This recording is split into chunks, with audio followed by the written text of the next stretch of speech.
The fastest way to apply for disability benefits for most claimants is going to be online. My name is Caitlin Wildonor, and I'm an attorney who helps disabled individuals obtain their disability benefits as quickly as possible so they can focus on getting better.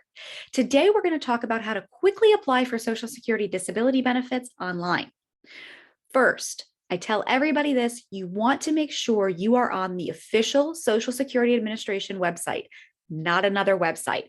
The website is ssa.gov, and you want to make sure you're on that website because you are giving a lot of private information: your Social Security number, your date of birth, your work history, your conditions, your doctors, all sorts of private information that you don't want to fall into the wrong hands. So you want to make sure that you are on the official ssa.gov website and that it has that little lock that we often see up in the address bar to know that you are on the secure Social Security website. Number two, another thing that's going to make it go a little bit quicker is if you have a list of all of your treating doctors, clinics, and hospitals that you have seen relating to your conditions. You want to do that because that's important for Social Security to know. They're going to need to know where you have seen and where you have been seen.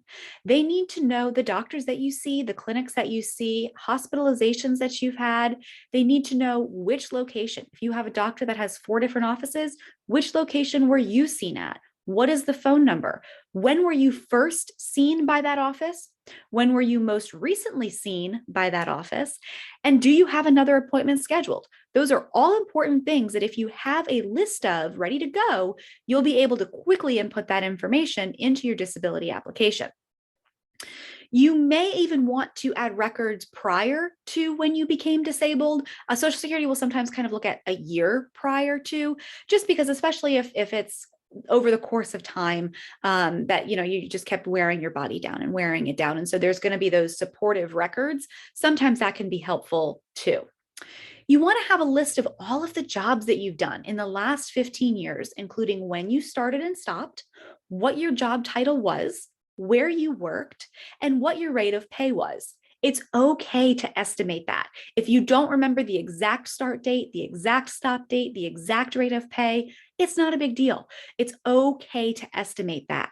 Also, if you work for the same company, but you did a few different jobs, for example, let's say you worked for Publix and you started as a bagger and you moved to a cashier and then you became an assistant manager. Those would be 3 separate jobs that you want to tell Social Security about: the start time, the stop time, and the rate of pay. It's also expected that if you work there for any length of time, you may have received a raise. I often kind of estimate the end pay if I don't know what it was, and I'll go back and make a note in the application saying when I started, my pay was around here, and when I ended, it was around here, just to give Social Security an idea of what they're looking at as far as what to expect on the IRS transcripts they receive. If you have a bank account where you want to receive your disability benefits, have that information ready as well. Social Security will ask for it in the application, which is going back to point 1, wanting to make sure that you are on the Social Security Administration's website because you don't want to be giving just anybody your banking information. If you are disabled and unable to work, if you have additional questions, click the scheduling link below or call us directly for a free consultation where we can discuss your case and what I can do to help you.